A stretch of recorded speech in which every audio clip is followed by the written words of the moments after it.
Thank you for watching, liking, commenting, sharing, and subscribing right now.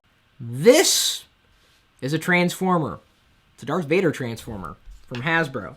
And Hasbro kind of got upset at Asus when they named one of their Android tablets Transformer Prime.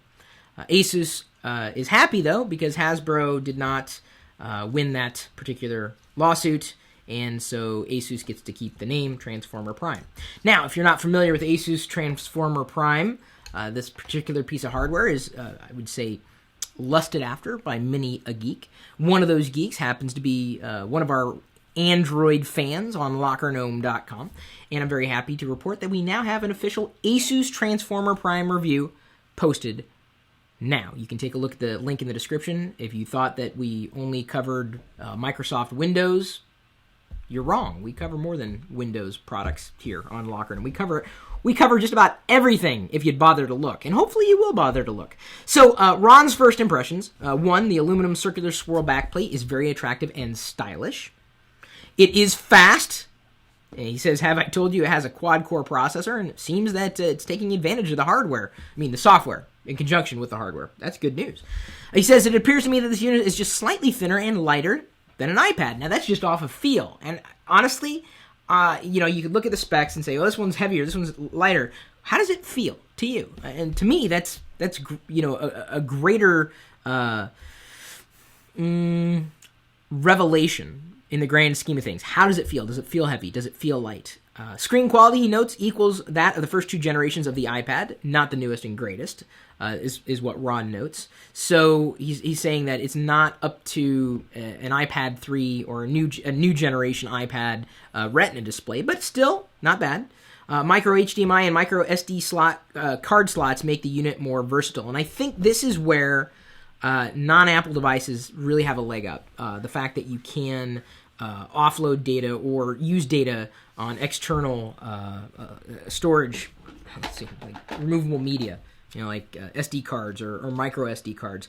The HDMI slot, having it built in is nice. Of course, you can get an adapter for just about any one of those portable machines out there. And he notes that the 8-megapixel camera is an improvement over most tablets. Although, gotta tell you, I don't care what tablet platform you have. I just don't see many people using the cameras for anything other than maybe network time, as in like voice or video chats with one another.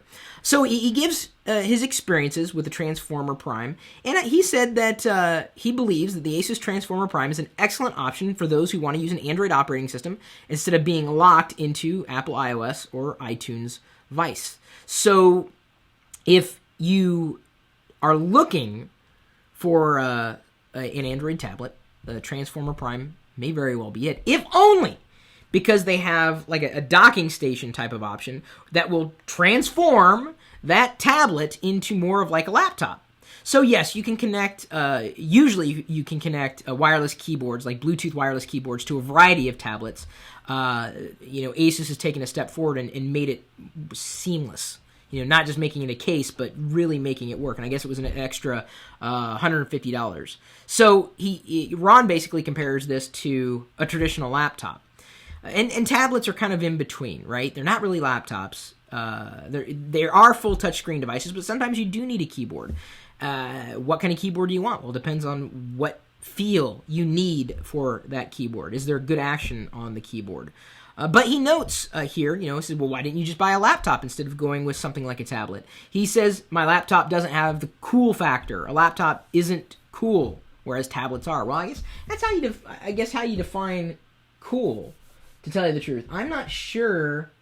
I don't look at laptops as never looked at them really as being cool. Maybe they're not as, sleek as a tablet type of computer. I think once laptops have touchscreen capabilities built in, whether we're talking a proliferation of slates or full-on tablets or notebooks that have touchscreens, maybe they'll be cool again because touch seems to be where it's at. And that's what he notes here. But he said that the same ease of transport as a tablet, something that brings it up more than a notch when you think of lugging it around through an airport terminal. And I think it's the biggest value that tablet computers have over traditional laptops is they're typically lightweight, and as long as the screen is responsive to the touch, and as long as the platform is healthy enough and the apps are optimized for that screen size, I think you've potentially got a winner in your hands. I mean, yeah, you can have an app, but I'm big into that, the whole app being optimized for the screen size, and it's good to know that Google's paying attention to that, certainly with newer iterations of Android. I would say overwhelmingly a positive review of the Asus Transformer Prime. Take a look at the article. If you have any other suggestions for Ron or anybody else who has a Transformer Prime, feel free to share it. The thing is he's thinking that this is probably the best Android tablet there is out there. Well, what do you think?